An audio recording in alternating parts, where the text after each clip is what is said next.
Well, here you have the Surfside III Clubhouse, and this is where the swimming pool is.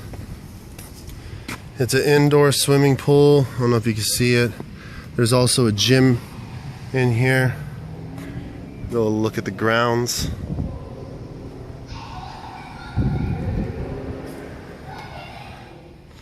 All right, so ships sailing by and oh, that's nice. Well, I'm here out on the balcony.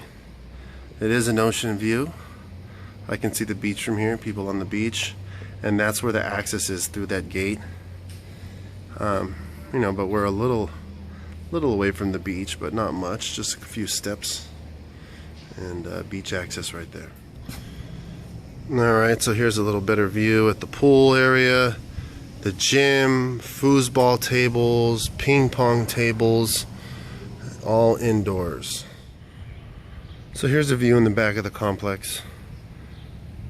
They have playgrounds, benches, barbecue pits, a lot of greenbelt area. And here's the view of the front of the complex. So you can almost see the sign from here. You'd be at the bottom, closer to the right.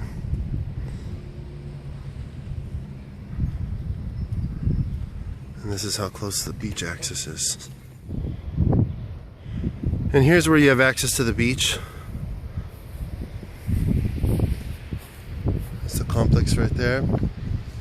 And they have somewhere to wash yourself off. They have a little gate and a bridge right over to the beach.